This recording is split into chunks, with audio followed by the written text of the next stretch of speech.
আজকে তোমাদেরকে একটা গোলাপ চা করে খাওয়াবো।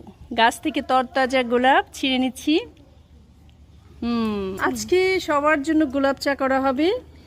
তবে গোলাপ চা করার আগে যেটা অবশ্যই লক্ষণীয় সেটা হচ্ছে গোলাপটা খুব তরতাজা এবং টসটসে হতে হবে। গোলাপ চা করার জন্য আমরা কিন্তু গোলাপের পাপড়িগুলো ঠিক এইভাবে খুলে এগুলো খুব আলতো করে কিন্তু ধুয়ে নিতে হবে। আমরা এই রেণুগুলো সহ কিন্তু ধুবো না, কারণ রেণুগুলোতে যে ময়লা বা কোনো ডাস্ট থাকতে পারে, যে কোনো রকম পোকামাকড় পোকা টোকা থাকতে পারে, সেগুলোর জন্য আমরা অ্যাভয়েড করব। এর পাপড়িগুলো খুলে আলতো করে পানিতে ধুয়ে নিব। গোলাপ চা করার জন্য কিন্তু আমাদেরকে এই পাপড়িগুলো খুব আলতো করে ধুয়ে নিতে হবে। আর একটা জিনিস খেয়াল রাখতে হবে, সেটা হচ্ছে গাছ থেকে খুব টসটসে গোলাপটা কিন্তু আমরা নিয়েছি। এটা দেখতেই বোঝা যাচ্ছে গোলাপটা ভীষণ টসটসে ছিল। গোলাপটা ফুল হয়ে ফোটার দিন অথবা ফোটার পরের দিন কিন্তু আপনারা চা করে খেতে পারেন। গোলাপ চা কিন্তু খুবই টেস্টি এবং এটা খুব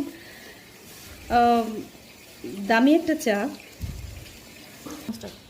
এত এক্সপেন্সিভ একটা চা আপনাদেরকে খুব কম মূল্যে দেখাবো। আর চাটা ঢালতে ঢালতে তখন কিন্তু এই গোলাপ চায়ের পুষ্টিগুণটা সম্পর্কেও আপনাদেরকে একটু বলে দিব। আপনাদের আগ্রহটা, গোলাপ চায়ের প্রতি আগ্রহটা কিন্তু বহুগুণে বেড়ে যাবে। এবার এটা আমরা চুলায় দিয়ে দিব। পাপড়িটা খুব ভালো করে ফুটিয়ে এর কালার এবং ফ্লেমটা আমরা পুরোটা বের করে দেব।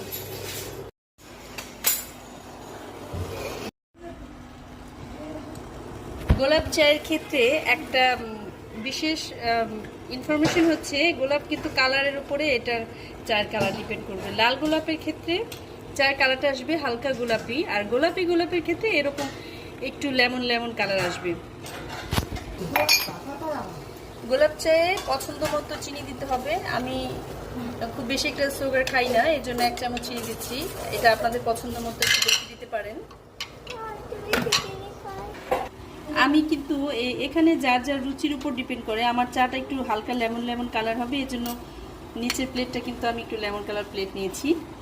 এটা হচ্ছে আসলে যার যার রুচিবোধ, আপনারা আপনাদের ইচ্ছে মতো নিতে পারেন। আমাদের চাটা প্রায় হয়ে গেছে।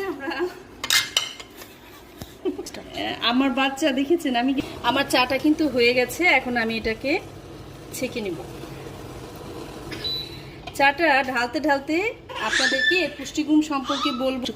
এর পুষ্টিগুণ সম্পর্কে যেটা বলার কথা ছিল সেটা কিন্তু আমি এখন বলে দিব। গোলাপ চা এটা হচ্ছে আপনার ত্বককে মাধুর্য